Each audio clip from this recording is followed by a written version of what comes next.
¿Qué tal, comunidad de juegos mentales? ¿Cómo estás? Te saluda tu amiga Ari Mier.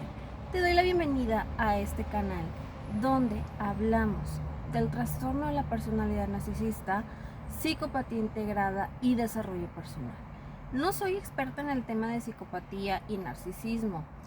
Conforme voy aprendiendo de este tema, te lo comparto aquí en mi canal de YouTube, te comparto mis interpretaciones y análisis de este tema tan interesante y tan de moda que está en las redes sociales, ¿no? Entonces, te doy la bienvenida, suscríbete a este canal para recibir contenido de valor. Recuerda que en videos anteriores hemos estado leyendo el libro de Aline, La Gloria por el Infierno. Nos quedamos en el capítulo 3. Antes de iniciar el capítulo 3, recuerda que en el prólogo el señor Rubén Aviña nos platica cómo conoció a Sergio Andrade, la primera impresión que le causó cuando lo citó a su oficina, la impresión que tuvo cuando entró a ese lugar. Sintió, yo presiento o percibo que el señor Rubén Aviña, cuando entró a la oficina de Sergio Andrade, al ver que todas las niñas parecían como robots, programadas a no saludar, a estar sumisas, con la cabeza agachada, sintió una energía como densa, sintió una energía muy baja, muy negativa, de esas veces que vas a un lugar y dices, esto no me gusta, ese ruido que escuchó debajo de la mesa cuando estaba platicando con Andrade, mientras él le explicaba el proyecto que querían hacer, él escuchaba que alguien estaba debajo de la mesa y, oh sorpresa, años después se entera que era Lynn, que estaba debajo del escritorio escribiendo "No debo mentirle a Sergio Andrade, la castigo", con uno de los miles castigos que este psicópata hacía con sus víctimas. Y en el capítulo 1 pues vamos conociendo un poco más de la historia de Aline, cómo se conocieron sus padres, cómo inició su historia de amor, cómo vamos conociendo a una niña, en el caso de Aline, cómo vamos conociendo a una niña tan inteligente, tan brillante, que todo cuestiona, tan valiente, tan despierta a su edad, una niña que va descubriendo sus propios talentos, sus propios dones, descubre que ella nació para esto, para conducir, para cantar, para ser artista. Entonces ella poco a poco empieza a jugar a ser artista. En el capítulo 2, desgraciadamente, leímos el accidente tan lamentable que tuvo el papá de Aline y cómo Aline recibió esta noticia. Pero por otro lado tenemos a una madre fuerte que protegió a sus hijas lo más que pudo, una mujer que está fiel hasta el último suspiro de su esposo, con la esperanza de que él se recuperara, regresara con ella a su casa, con sus hijas, su familia. La señora Josie, tan leal, una mujer tan fuerte, tan brillante, tan inteligente, que estuvo ahí al pendiente no solo de sus hijas, sino de su esposo, estuvo con él hasta el último aliento. Entonces, si esta es la primera vez que estás aquí, te invito a ver los videos anteriores para que puedas seguir con la continuidad. Ahora vamos a continuar con el capítulo 3, luego de la tragedia. Luego de la tragedia, ahí en la sala de su casa, Aline escuchó el relato de Josie para enterarse de muchas cosas que ignoraba sobre el accidente y la muerte de su papá. Cosas que ni siquiera sabía que su mamá nunca le contó, para no hacerla sufrir. Como ya estaba tomando notas y ella permanecía en silencio, no me di cuenta en qué momento empezaron a brotarle las lágrimas. Cuando la descubrí con los ojos ya rojos, como que le dio pena y se secó el llanto con su mano. Aunque tiene bien presente la imagen de su papá y muchos momentos que vivió a su lado, no recuerda aquellos días trágicos, como tampoco cuando su mamá le dio la fatal noticia. Existe en nuestro cerebro un mecanismo de defensa. Momentos tormentosos, momentos dolorosos que de cierta manera están como encapsulados en nuestra mente inconsciente. Se va a lo profundo del inconsciente porque es una protección de nuestro cerebro. El cerebro, ¿qué hace? Escoge los recuerdos más dolorosos, más tormentosos, y de cierta manera los encapsula. Entonces, a lo mejor tú puedes ir, por ejemplo, tuviste un accidente o falleció un familiar, pero ese evento fue muy fuerte para ti. De cierta manera, tu cerebro lo que hace es protegerte, encapsula ese recuerdo, y puede ser que te acuerdes, sí, pues falleció mi papá en tal fecha, pero no recuerdas las cosas, no recuerdas 100% cómo sucedieron las cosas. Puedes olvidar detalles. Oye, ¿te acuerdas que cuando falleció tu papá yo te dije esto, y tú reaccionaste de esa forma? No, no me acuerdo. Oye, ¿te acuerdas que así, así, así? No, no me acuerdo. Y sí, el objetivo del cerebro es protegernos. Entonces, una niña de 6 años que espera a su papá que regrese, y su papá no regresa, no porque él no quería regresar o porque la abandonó o porque se fue con otra mujer, no regresó porque murió. Yo percibo que cuando falleció el papá de Ali, muy probablemente en esa niña, cuando recibe la noticia de que papi ya no va a regresar a casa, yo percibo que en ese momento empezó a florecer una huella de abandono inconsciente, por supuesto, porque el papá pues falleció lamentablemente por un accidente. Él, como todas las mañanas, salía a trabajar y lamentablemente pues ese día no regresó. Pero el niño, la niña, no gestiona esta emoción, no gestiona este suceso y lo interpreta como abandono por parte de papá o de mamá. Entonces muy probablemente conforme este niño vaya creciendo, de cierta manera va a querer cubrir este vacío o esta falta de papá, pues con la pareja. Por ejemplo, si eres hombre y tienes huella de abandono por parte de mamá, vas a querer llenar ese hueco con tu pareja mujer. Si eres mujer, tienes una huella de abandono consciente o inconsciente por parte de papá, en tus relaciones de pareja vas a querer llenar ese hueco. En cada pareja que vayas conociendo, que vayas relacionándote, vas a ir buscando el amor de papá, la protección, un hombre proveedor. Entonces yo percibo que en esta niña tan hermosa, tan talentosa, tan brillante, se pudo haber creado una herida inconsciente de abandono por parte de papá. Vamos a continuar. No sé, a lo mejor en algún momento de mi infancia o adolescencia, como todo aquello me lastimaba demasiado, inconscientemente lo borré de mi mente, lo que te decía. No recuerdo en aquellos días en que mi papá estuvo en el hospital, tampoco cuando mi mamá me dijo que se había muerto, ni las semanas o los meses que vinieron después. Yo creo que fue como un mecanismo de autodefensa para no sufrir. Quizás para recordar únicamente lo bonito, lo que me conviene, lo que no me duele, lo que me alimenta. Siempre que me siento triste o sola, siempre que paso por algún mal momento. Exacto, un mecanismo de defensa de tu mente inconsciente. Entonces, como por arte de magia, mi papá se me aparece. Su imagen viene a mí. Cierro los ojos y lo veo, lo siento cerca. Y en verdad, sé que él está aquí conmigo. Aunque algunos piensan que estoy loca, que son alucinaciones mías, él se hace presente. Me cuida, me consiente. Por eso sé que él no se fue, que nunca se ha ido, que nunca me ha abandonado. En este mismo instante está aquí en las páginas de este libro. Y sí, el papá de Aline está aquí presente en estas páginas de este libro. Ahorita vamos en el capítulo 3, sin embargo yo ya voy por terminar el capítulo 14. Y en cada página su papá y por supuesto su mamá, la señora Josie, están presentes en cada línea. Yo tengo fe en que tenemos ángeles, papá, mamá, abuelitos, que siempre están con nosotros, que no nos abandonan. Yo también soy fiel creyente de eso. En el caso de Aline, para ella, su papá es como un ángel guardián, así lo percibo.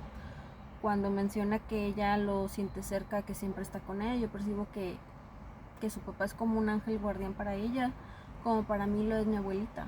Yo recuerdo cuando en mi segundo embarazo, el primer embarazo fue por preeclampsia, tuve preeclampsia severa, eso te lo comparto, es algo íntimo, y yo no sabía que tenía preeclampsia. Entonces yo estaba muy asustada, yo llegué de urgencias al hospital.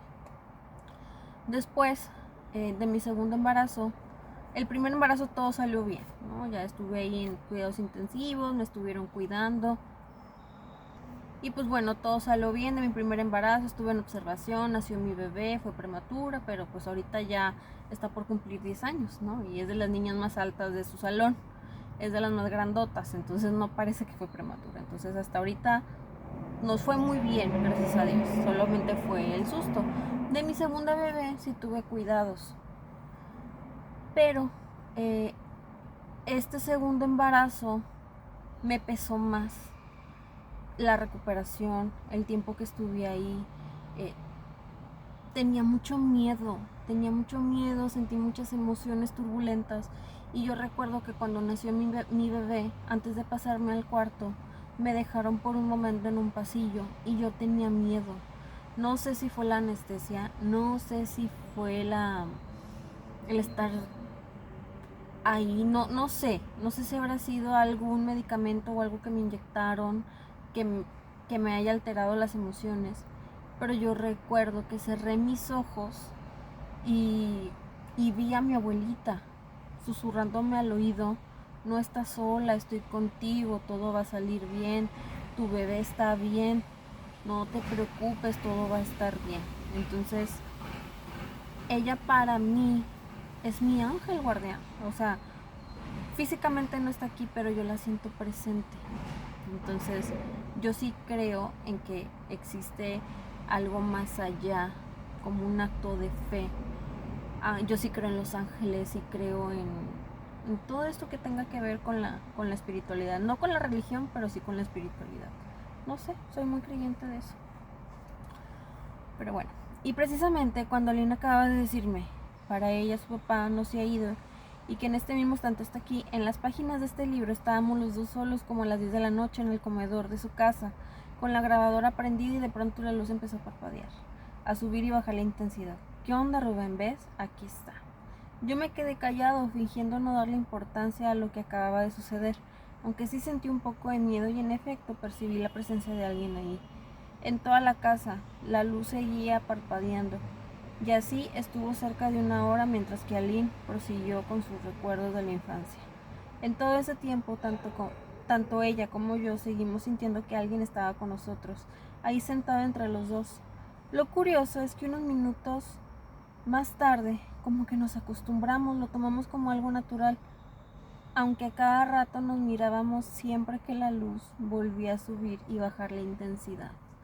Se manifiestan nuestros ángeles. En este caso, pues Aline, hablando de él, claro que se manifiesta su papá, percibo que es como su ángel guardián. Mi abuelita también se me manifestaba, te digo, la última vez que se me manifestó fue cuando nació mi hija, la más chica. Yo tengo 2 niñas y pues ya de eso ya pasó, ya tiene 8 años. Pero también una vez que yo iba llegando de una fiesta con un novio que tenía en aquel entonces, mi abuelita tenía la costumbre de mover las persianas. Era una señal de que ya me metiera a la casa. Entonces, ella ya había fallecido, entonces la única que me movía las persianas era mi abuelita. Entonces ya cuando me despido de mi novio, no, sí, ya me voy a meter a la casa, volteo y los dos nos quedamos fijamente, porque nos dio bastante miedo. Las persianas las movían así y literal se movieron tal cual mi abuelita las movió. Entro y se escucha el eco como de la voz de mi abuelita. Entonces, o sea, como desde el más allá se hizo presente para decir, ya métete. O sea, me seguía cuidando. Y yo siento que a la fecha ella me sigue cuidando porque, no sé, yo la siento también presente en mi vida. Entonces ella sigue estando ahí. Entonces, en el caso de Aline, le creo totalmente que su papá esté presente y que de cierta manera, aunque no estén con nosotros físicamente, se manifiestan y son visibles, como en este caso. Oye, la luz empezó a parpadear, y a subir con baja, ya va. Y claramente lo dice aquí, o sea, en el comedor de su casa con la grabadora prendida, y de pronto la luz empezó a parpadear, a subir y bajar la intensidad.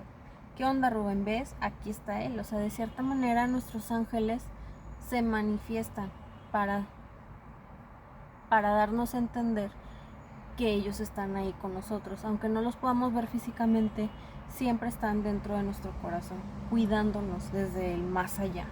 Yo sí tengo fe en eso. Lo que sucedía conmigo en ese entonces, de lo que recuerdo, es algo que nunca comenté con nadie, sino hasta hace unos años con Verónica, la psicóloga con la que estoy en terapia desde hace algún tiempo. Yo sí tenía miedo, mucho miedo, aparte de que extrañaba demasiado a mi papá y a cada rato le lloraba, seguía con eso de las mariposas negras, que según yo, se me parecían por las noches y me revoloteaba por la cara. Pero entonces, como yo no estaba, mi papá no tenía quien gritarle para que me salvara de esas mariposas. Bueno, a mi mamá, pero la pobrecita, como la veía tan triste con sus cosas, no quería preocuparla más. Así que no me quedó de otra más que aguantarme y padecer yo solita todo aquello que me aterraba. Además me daba pena que los demás se enteraran que era una miedosa. Supongo que poco a poco fui dominando ese temor, ese trauma, esa espantosa mariposa negra que siempre relacioné con la muerte de mi papá, con ese cruel presagio de muerte, de tragedia. Cambié mucho, dejé de ser tan traviesa, tan terrible. En ese tiempo muy pocas cosas me llamaban la atención, incluso eso de ser artista. Cuando me quedaba sola en mi recámara con Rosa Berta, en vez de ponerme a representar escenas frente a mis muñecas, me la pasaba llorando o rezándole a mi papá. Ya tampoco me entusiasmaba ir a la escuela, ni salir, jugar con los vecinos o con mis primos. Sé que mi mamá estaba preocupada por mí, pero supongo que ella pensaba que con el tiempo se me pasaría. Y de hecho sí fue, aunque no del todo. Tú sabes que la ausencia de un padre nunca se supera completamente, y menos en esa etapa de la infancia. Totalmente de acuerdo. La ausencia de papá, aunque no lo conozcas, sí repercute mucho en la infancia. Entonces, totalmente de acuerdo. Sí, la falta de papá tiene que ver mucho en cómo nos podamos desarrollar en la etapa adolescente, en la etapa adulta, en nuestras relaciones interpersonales. Claro que mamá sí tiene mucho que ver, pero sobre todo en las mujeres, papá es muy importante, sobre todo al momento de relacionarnos en una relación de pareja. Entonces, totalmente de acuerdo. Otra cosa que observo, Aline menciona a su psicóloga, Verónica, con la que estoy en terapia desde hace algún tiempo. Se nota mucho el trabajo personal, se nota mucho cuando alguien va a terapia, cuando trabaja en sí misma, en cómo habla, en cómo no cambia su versión conforme pasan los años. Hablando en el tema de Aline en particular, Aline es una mujer que no ha cambiado su versión ni en su libro, ni en las entrevistas de los 90s, ni en su podcast, ni en el testimonio que ha dado en su podcast y en otros programas donde la han invitado, como con Ponchote, como La Línea Morada en el podcast que estuvo últimamente. Comparo las entrevistas que ha tenido Aline actualmente con la de los años 90 y con el libro, y la versión es la misma, no ha cambiado. Comparado con otras personas que no podemos mencionar porque no vaya a ser que nos demanden, alias la marca, fue cambiando su versión. Estando con el depredador lo defendía. Cuando sale está en negación. Yo no sé nada, yo no vi nada, no sé de qué me habla. Ahora que está pasando en las demandas, ella es víctima. Entonces, primero lo apoya, dice que no es víctima, niega todo. Ahora dice que es víctima y sigue negando todo. Entonces, se nota cuando alguien trabaja en sí mismo. Luego te puedes dar cuenta que se responsabiliza de sus acciones, independientemente de cómo fueron las cosas. Aline, desde el día 1, ha tomado responsabilidad de sus acciones. Cuando ella presentó el libro en programas para darle difusión, y yo me acuerdo, estaba yo chavita, era una niña, y la veía hablar, hablaba tan bien. Hoy habla espectacular, pero una chavita de 22 años enfrentarse al juicio social, a la revictimización, y aparte ser juzgada en aquel entonces por toda la sociedad y ser revictimizada, y a pesar de eso no tuvo miedo y se enfrentó ante una cámara y dijo, esto me pasó, yo viví esto, mi depredador me hizo esto, la marca y Mari me llevaron, me captaron, pasó esto, yo hice esto, me hago responsable. Eso se ve que desde muy chavita ella ha tenido mucho trabajo personal. ¿Cuál es la diferencia entre una persona trabajada mentalmente, que va al psicólogo, que trabaja en su desarrollo personal, que invierte en sí mismo? La claridad mental, y que siempre habla no desde el victimismo, desde la responsabilidad. Me pasó esto, viví esto, me hago responsable de esto, pero esta situación ya rebasó mis límites, tengo que alzar la voz. En cambio, la marca, ¿qué hace? Se sigue victimizando, sigue echando culpas, ensucia la imagen de otras para limpiar la suya, se sigue victimizando, ahora sí es víctima y sigue mintiendo una y otra vez. O sea, cada vez que esta mujer sale a hablar ante las cámaras, cambia su versión. O sea, en los 90s defendía al depredador. Aquí no hay ninguna. Son unas señoras. Ya no estando con él, no me considero víctima, pero ya no quiero saber nada de ellos. Yo voy a continuar con mi vida y que no sé qué. ¿Y ahora? No, es que sabes que siempre sí soy víctima, pero no me acuerdo. Yo nunca me enteré de lo que pasó. Son mentiras, están locas. No pueden hablar de mí porque soy marca registrada. O sea, cada vez que ella habla, conforme han pasado los años, cambia su versión. Entonces, por eso es muy difícil creerle. La verdad yo no tengo nada en contra de ella, pero es muy difícil creerle a una persona que desde el día 1 ha estado mintiendo, cambiando su versión, engañando a su público. Y la gente la defiende a ciegas. O sea, no es posible. No es posible que la sigan defendiendo después de todas las mentiras que ha dicho. Pero bueno, vamos a continuar. Luego de la muerte de Heriberto, Josie decidió traspasar el jardín de niños que tenía, además de que necesitaba dinero. El hecho de ir todos los días a ese lugar le resultaba muy doloroso, ya que forzosamente tenía que pasar por el lugar donde había ocurrido el accidente de su marido. Y luego la casa en la que había vivido estaba llena de recuerdos que la seguían torturando, recuerdos que no la dejaban en paz. Su vida y la de su hija había dado un giro de 180 grados en apenas un par de semanas. De pronto le costaba demasiado entender que estaba sola, y más aún aceptarlo. Se sentía confundida, abatida, desvalida, sin saber qué rumbo tomar, qué hacer con su vida y la de las niñas. Todo se le había derrumbado. Estaba tan acostumbrada a depender de Heriberto como el hombre de la casa, el que todo le solucionaba. Lo bueno es que tenía a su familia, a la bendita familia que en todo momento estuvo con ella. Don Juan desde el principio le propuso hacerse cargo de ella y de las niñas. También le ofreció uno de los departamentos de un edificio del que era dueño y en el que vivía con doña Aurora. Ahí estarás segura y nos tendrás cerca. Nada te va a faltar. Hazme caso. Y aunque Josie se negó al principio porque no quería ser una carga para nadie, finalmente accedió. Era la solución ideal, al menos por el momento.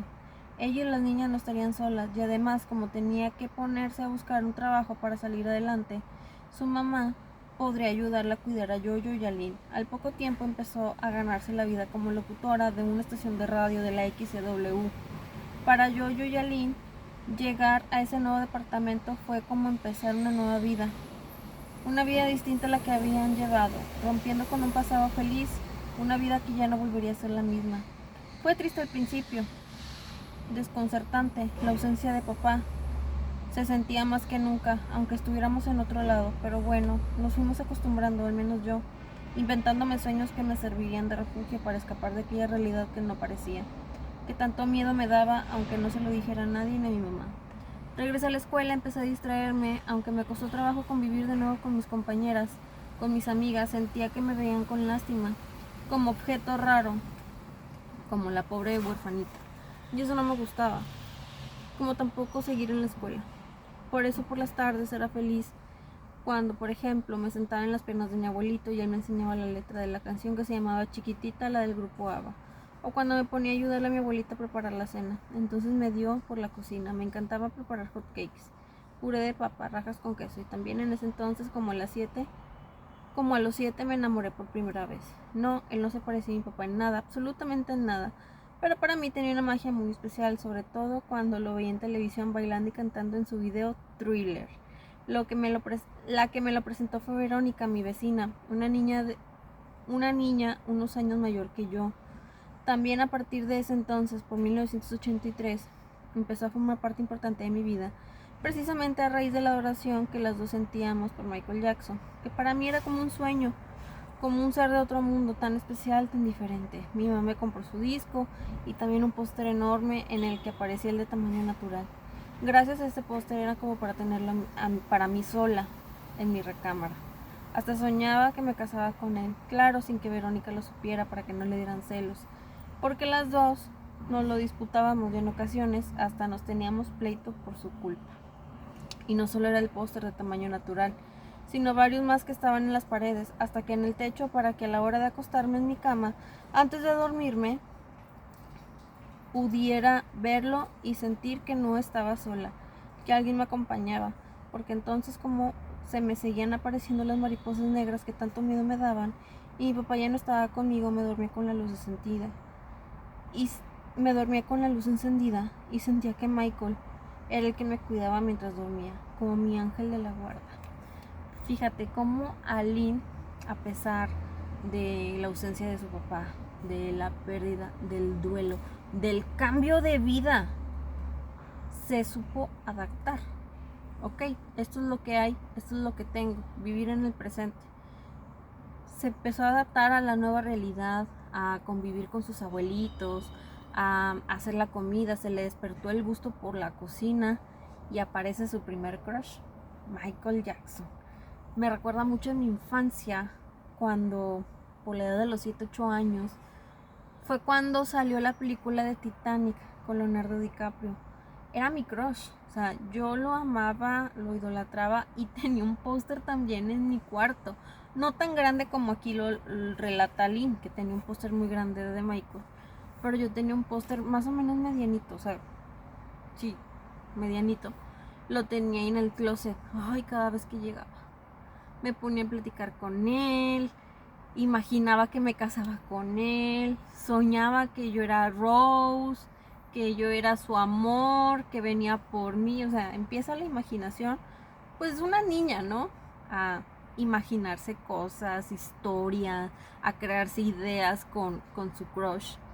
Entonces, pues Aline siempre desde niña fue una niña muy creativa, imaginativa. Más adelante vamos a descubrir los dones y talentos que ella tiene, o sea, porque hasta llegó a ser compositora, es compositora. Ella compuso una canción para Mari, la de Ya no me ama. Es como una chavita va a escribir una canción tan hermosa y fuerte, porque si tú escuchas la canción no parece que la haya escrito una chavita de jovencita, 14, 15 años, no. Si escuchas la canción, te imaginas a un compositor mayor, alguien ya grande de edad, pero esa canción la compuso Aline. Entonces Aline desde muy jovencita es muy talentosa, muy creativa, muy imaginativa, muy lista, muy despierta, cuestiona. Una niña muy muy inteligente y no voy a cansar de decirlo, muy avanzada para la época en la que nació. La verdad. Mediados de los 80s, el 19 de septiembre de 1985 en la Ciudad de México, tuvo lugar el terrible terremoto que arrasó con varias construcciones en diferentes puntos de la ciudad, dejando afectados y a punto de derrumbarse otros edificios. En uno de esos edificios afectados estaba el departamento en el que ellos y sus hijas vivían, prácticamente en plan de damnificadas. Tuvieron que salir de ahí para irse a vivir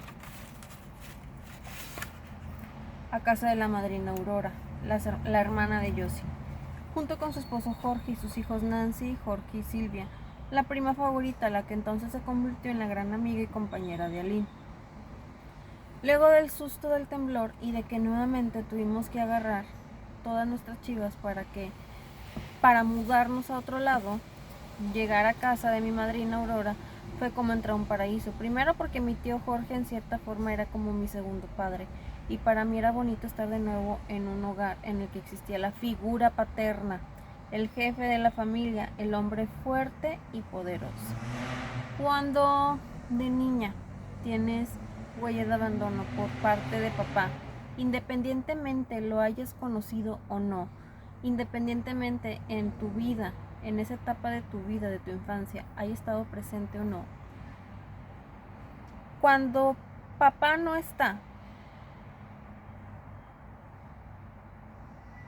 lo buscas en los tíos, lo buscas en la pareja de tu mamá, si es que llega a tener pareja, buscas a papá en tu abuelito. En las páginas anteriores leímos cómo Aline se sentaba en las piernas de su abuelito para que le platicara de la canción de ABBA.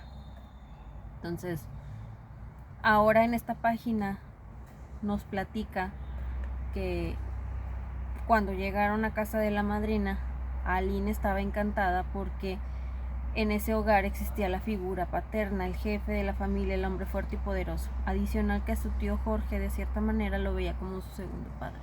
Entonces cuando tienes huella de abandono por parte de papá, en el caso de las niñas, cuando tienes huella de abandono por parte de papá, en la infancia, inconscientemente buscas el amor y protección de papá. Puede ser en tu abuelito, en los tíos, en los compadres. En la etapa adulta buscas el amor de papá en la pareja, pero en la niñez buscas a tu papá, la protección, alguien que te cuide, que te ame, que te haga sentir protegida. Buscas en las figuras que se parezcan a él. Buscas en los hombres que tienes cerca de ti, llámese abuelito, tíos, padrinos, la pareja de tu mamá.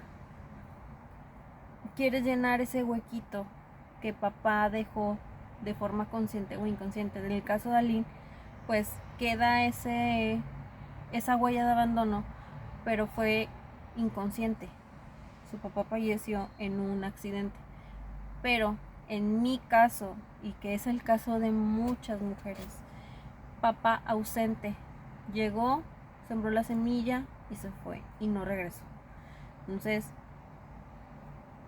¿cuál es la diferencia? Aline conoció a su papá, yo no conocí a mi papá. Sin embargo, no significa que mi herida sea más profunda que la de ella. El umbral del dolor de cada persona es diferente. Lo que a ti te duele, pues no me va a doler igual.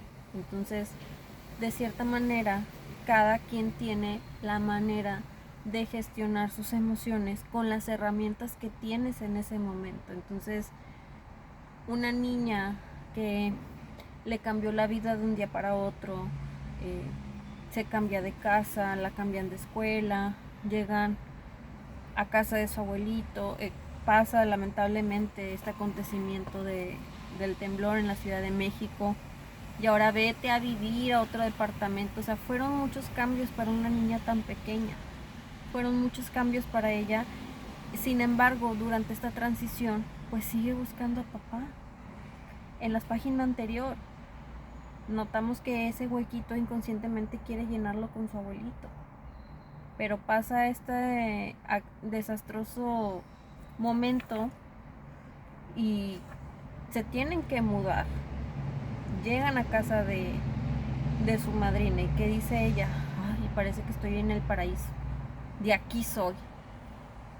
Entonces, como conforme va avanzando esta historia, percibo a Aline que va buscando a papá. De cierta manera ella quiere llenar este hueco que de forma inconsciente su papá dejó. Pero vamos a continuar para seguir descubriendo el desenlace de esta historia tan interesante. Fue la época de las Barbies, la época en que de nuevo las ganas de ser artista y de salir en la tele se fueron haciendo más grandes en complicidad con Silvia. Una época bonita que no duró mucho, porque luego como mi mamá y mi tía Aurora empezaron a tener problemas, nos regresamos de nuevo con mis abuelitos a otra casa. Yo ya tenía 10 años, cuando Rosa Berta, mi muñeca, ocupó de nuevo el lugar que le había quitado a mi prima Silvia. Se convirtió otra vez en mi cómplice, sobre todo en esa etapa en la que me volví un poco maldosa y me dio por hacer travesuras a Anita, una sirvienta que teníamos y que no sé por qué, pero me caía bien gorda. Un día se me ocurrió espantarla y Rosa Berta me ayudó. Fui al cuarto de Anita y ahí me metí en su cama a Rosa Berta, que como estaba grandota parecía como si fuera alguien que se hubiera escondido en la cama, tapada en la colcha y las cobijas. Solo se le asomaban los pelos de su rubia cabellera. Y como ya era noche que voy con Anita y fingiendo estar muy asustada, le digo que en la cama de su cuarto había alguien, un ladrón de seguro. La mensa de Anita, muy asustada, ahí va a su cuarto, abre la puerta y llega tremendo bruto. Se le cayó todo.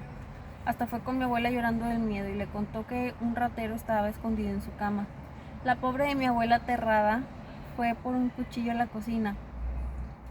Ya iban las dos al cuarto de Anita y yo detrás de ellas, ya entonces muy asustada, no porque me fueran a descubrir, sino porque como mi abuelita me llevaba el cuchillo en la mano, ya me la imaginaba destazando a la pobre de Rosa Berta, con la cabeza por un lado, los brazos y piernas por el otro. Entonces, Aline, a los 10 años, poco a poco va recuperando su esencia, esa niña traviesa, extrovertida, creativa, pues lo que hace una niña de su edad, ¿no? Poco a poco va recuperando su brillo.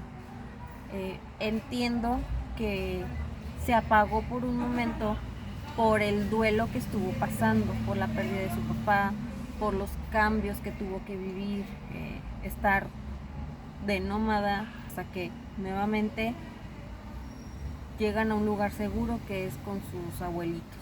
Pero como poco a poco ella empieza a recuperar su brillo, empieza a hacer estas travesuras, lo que hace una niña de su edad. Vamos a continuar. ¿Para qué te cuento? Mi abuela me puso como lazo de cochino. Chamaca pendiente, casi nos matas del susto. Ahorita vas a ver. Pero yo muy lista agarré a Rosa Berta, me eché a correr y me encerré en mi cuarto, en mi refugio como siempre, hasta que llegó mi mamá del trabajo, ya noche. Desde mi recámara escuché que mi abuelita se quejaba de mí, contándole lo que había hecho. Recuerdo que mi mamá fue a buscarme y me regañó, pero solo fue un poquito. Luego me dijo que quería que fuera a la sala porque quería presentarme a alguien, a un amigo. ¿Un amigo? Yo luego me la solí y después confirmé mis sospechas. Aquel amigo era más bien su novio y ella llevaba ya 2 años con él y se llamaba Benito. Al principio, como era de esperarse, me cayó mal, lo vi como un intruso, como el hombre que pretendió usurpar el lugar de mi papá. Y hasta fui grosera con él, pero como era muy bueno con yo y conmigo, siempre nos llevaba regalos. Poco a poco me fue ganando, al grado de que llegué a adorarlo, aunque durante los 6 años en que fue novio de mi mamá, a los dos les hice verdaderos dramas, con llanto y toda la cosa, porque no quería que se casaran. Benito, como te digo, era muy buena persona, tranquilo, paciente, detallista, simpático y también guapo. Aparte estaba muy chavo, era más joven que mi mamá. Y además eso de aceptar cargar con 2 escuinclas que no eran sus hijas, como que ya eran atributos suficientes para ganarse a cualquiera. Fíjate, en aquella época, te estoy hablando de los años 80, que un hombre soltero aceptara a una mujer viuda con hijos, 1, 2, 3 hijos, se le atribuía a que, wow, es un buen hombre porque está aceptando a una mujer viuda, soltera, con un hijo, 2 hijos, 3 hijos. Aquí misma lo menciona Aline. Eso de cargar con 2 escuincles que no eran sus hijas, como que ya eran atributos suficientes para ganarse a cualquiera. Esto era una creencia, o sea, estamos hablando de los 80s. Hoy en día, pues, si un hombre decide salir con una mujer divorciada, soltera con hijos, es una responsabilidad. Y te voy a decir por qué. No que la pareja sea responsable de los hijos de su mujer, no. Simplemente es tener una inteligencia emocional y una madurez para comprender que no serás la prioridad de tu pareja. Entonces, conforme voy avanzando en la lectura, ahora que está entrando Benito a esta historia, percibo que adicional que menciona Aline, que Benito era más joven que su mamá, no mencionan cuántos años era más joven, desconozco, pero si era más joven, yo percibo que Benito era un jovencito pues muy maduro para su edad, para entender que para Josie sus hijas eran prioridad. Entonces tú no puedes llegar con una mamá o un papá soltero a decirle yo voy a ser tu prioridad porque tienes que hablar con el papá o la mamá de tus hijos. En el caso de la señora Josie pues no iba a existir comunicación con el padre de sus hijas, era viuda. Pero hay casos en que te relacionas con un papá o una mamá soltera, divorciada, entonces debes tener la madurez suficiente para comprender, una, que no serás prioridad, que sí o sí van a ser sus hijos primero siempre, y dos, que el contacto con la mamá o el papá de los hijos va a estar siempre. ¿Por qué? Porque tiene algo en común que los une por vida, son los hijos. Por lo tanto, es sano que estén en comunicación por sus hijos. Entonces, no es que yo le atribuye, no es que yo esté diciendo, wow, Benito, el superhombre, aceptó a una mujer viuda con 2 hijas, no, pero tener la madurez de decir, quiero estar contigo, acepto que tu prioridad son tus hijas, aún así quiero intentarlo, y que de hecho la señora Josie se llegó a casar con él, ya te spoileé, pero sí, se llega a casar con él. Entonces, eso habla muy bien de él, de su madurez emocional y mental. No que ahora hoy en día, pues, cuántos creadores de contenido que dicen, no salgas con una mujer soltera, con una mujer divorciada con hijos, porque son problemas. No, problemas ¿por qué? A ti te causa conflicto, a ti te causa molestia, pero esa es una opinión personal, o sea, tu realidad no tiene que ser la mía. Entonces, percibo a un Benito muy maduro, muy consciente y con una inteligencia emocional sana. Wow. Muy bien por ti, Benito.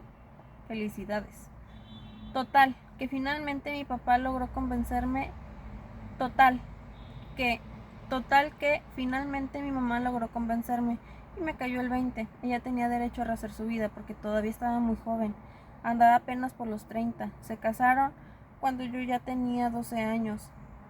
Mi abuelito acababa de comprar una casa preciosa que ya no pudimos disfrutar porque nos fuimos a vivir a un nuevo departamento donde, para variar, comenzamos una nueva vida, un nuevo cambio. O sea, fallece mi papá, me cambio de casa, me voy a vivir a los departamentos con mis abuelitos para tener cerca a mis abuelitos.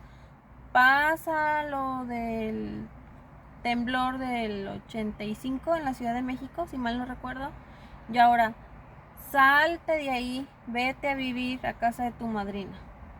Luego, otra vez, regrésate con tus abuelitos porque tu mamá y tu tía no se llevan bien. Y ahora, tu mamá conoce a Benito, el cual está en todo su derecho porque la señora Josie era una mujer joven de 30 años. Otro cambio para Aline. A los 12 añitos. Todo lo que ella vivió desde muy chica. Ahora entiendo por qué hoy en día es una mujer tan madura, tan centrada. Desde muy chiquita le tocó vivir cosas, pues, de mi punto de vista, cosas que le hicieron madurar, que le hicieron entender. Y como una jovencita de 12 años dice, pues al principio no lo acepté, pero después entendí, pues, que mi mamá era una mujer joven y que tiene derecho a rehacer su vida. Una jovencita de 12 años con esa mentalidad, con ese entendimiento de decir, no nada más es mi mamá, también es mujer y tiene derecho a rehacer su vida. Aline fue una niña muy madura mentalmente y emocionalmente desde muy niña, porque una niña de 12 años no tiene ese pensamiento.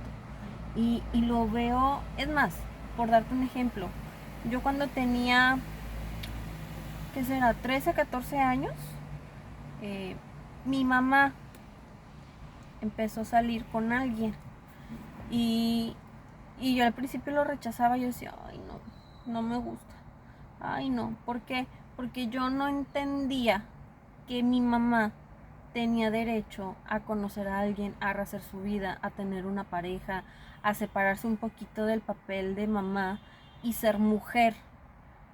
Yo lo llegué a entender hasta los 18 años, 18, 19, porque todavía por ahí del que llego a tener yo 16, 17 años, cuando veía a su pareja, pues sí convivía, pero yo a veces ponía caras y estaba así con mi jeta así. Y mi mamá, ¿qué tienes? ¿Qué te pasa? No, estoy bien. Ay, pero me caía bien gordo que se acercara a mi mamá o que platicaran y así yo. Ya mamá, ya vente. Y ya mamá, necesito esto. Ya mamá, ¿por qué? Porque ahora entiendo que inconscientemente pues yo estaba expresando mi celo de que, oye, pues es mi mamá. Sí, hoy lo entiendo, que mi mamá pues tiene derecho a rehacer su vida. Hoy mi mamá tiene pareja, es otra pareja, que es prácticamente el abuelito de mis hijas. Las niñas lo quieren mucho, lo ven como su abuelito. Entonces, hoy lo entiendo totalmente, pero a esa edad yo no lo entendía. Tenía 16 años. Me cayó a mí el 20 como hasta los 18, 19. Aline, con esa mentalidad y ese pensamiento a sus 12 años, wow, esto me sorprende, la madurez mental y emocional a su corta edad. Aline fue una mujer, desde niña, Aline es una mujer muy valiente, muy despierta, muy inteligente y madura, mental y emocionalmente. Me quito el sombrero, señora Yossi, usted hizo muy buen trabajo y se ve hoy en día. Claro, también el trabajo personal que Aline ha tenido el día de hoy, pero Aline tiene esa madurez. ¿Por qué? Porque tuvo una madre que estuvo detrás de ella, amándola, cuidándola, protegiéndola con sus herramientas. Entonces, eso habla muy bien de su mamá y del trabajo personal de Aline. Pero me sorprende la madurez de Aline a sus 12 años. Me sorprende. Aline, me quito el sombrero. Mi abuelita acababa de comprar una casa preciosa que ya no pudimos disfrutar porque nos fuimos a vivir a un nuevo departamento donde, para variar, comenzamos una nueva vida, una etapa más cuando yo ya estaba a punto de entrar a la adolescencia, donde las emociones están a flor de piel. Yo tengo una niña de 10 años, pero está en esa edad en que es niña, pero ya no juega con muñecas, pero tiene otros gustos, pero de repente se enoja, pero de repente tiene turbulentas emociones. Y digo, está como que en esa edad de la adolescencia. Y también es una niña muy inteligente, pero me sorprende la madurez de Aline a los 12 años. Y luego ese cambio de ver a tu mamá casarse, va a entrar un nuevo miembro en la familia. Le tocó en una etapa en la adolescencia donde dejas de ser niña a ser señorita. Todos los cambios que tuvo que pasar Aline es sorprendente, admirable. No precisamente para ser famosa y ganar dinero, sino porque estaba enamorada de un artista que me encantaba y me moría. Ahí decía, una etapa más cuando yo ya estaba a punto de entrar a la adolescencia y más que nunca soñaba con ser cantante. O sea, aquí ya Aline se está recuperando su brillo, recuperando su esencia y conectando con su talento y su sueño de ser cantante. no precisamente para ser famosa y ganar dinero, sino porque estaba enamorada de un artista que me encantaba y me moría por conocerlo en persona. Hemos llegado al final del video. Te invito a seguirme, suscríbete en este canal, dale click en la campanita para que recibas las notificaciones de los siguientes videos. Vamos a continuar con la lectura y análisis de La Gloria por el Infierno de Aline Hernández. ¿Quién será el afortunado, comunidad? ¿Quién eran los cantantes de moda en aquella época, en los 80s? ¿Quién será el afortunado, el dueño del corazón de Aline Hernández, de una niña de 12 años que poco a poco, tras la pérdida de su papá, fue recuperando su brillo, su esencia, fue conectando con sus dones, sus talentos, sus sueños? ¿Quién era el afortunado? ¿Quién era esa motivación para ella querer ser cantante y conocerlo? Ella solamente quería ser cantante para conocer a su crush, a su amor platónico. Pero ¿quién será? En aquella época, los artistas de moda, Timbiriche, ¿será algún chico de Timbiriche? ¿Será algún chico de Menudo? ¿Será Pablito Ruiz? ¿Quién será, comunidad? Te invito a descubrirlo en el siguiente video. Suscríbete a mi canal para continuar con la lectura y análisis del libro La Gloria por el Infierno de Aline Hernández. De mi parte sería todo, comunidad. Mi nombre es Ari Mier, soy tu amiga y te invito a seguirme. Muchas gracias.